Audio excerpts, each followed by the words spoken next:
你好，朋友们，今天我们来的就是我找我的中国朋友，就是他们已经在乌克兰是8年了，所以说我想问问他们是这边的生活，这边的习惯是怎么样的？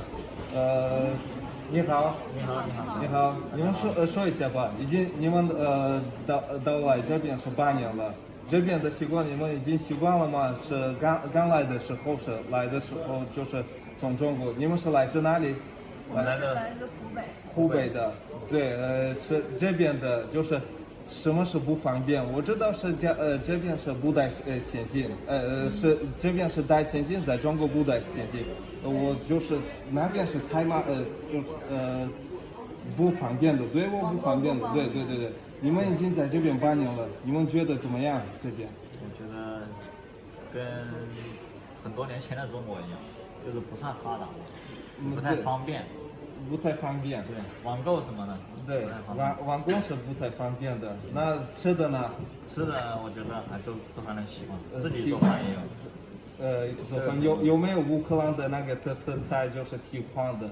喜欢乌克兰的那个撒亮嘎嘛，我觉得那个红菜汤不错。对，红菜汤。红菜汤不错。那对于那个外卖，在这边是你们常用吗？还是没有？不是，没有吗？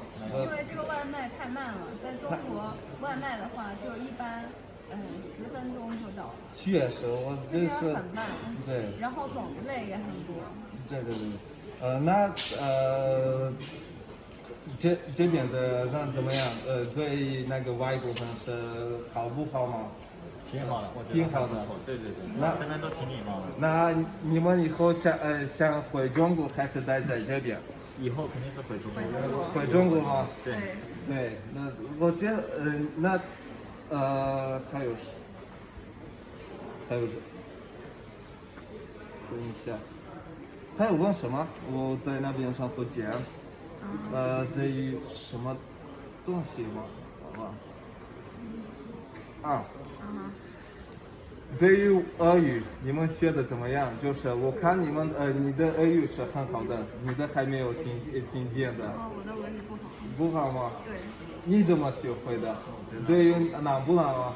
觉得挺难的。挺难的吗？为什么？这一种语法太多了，语法确实这个说的都不对。那你们学会了那个说出来，re，我太棒了，666。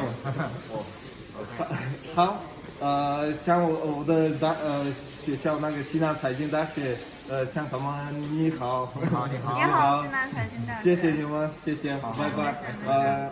我说吧，跟那个乌克兰的传统的，好，你好，谢谢，拜拜。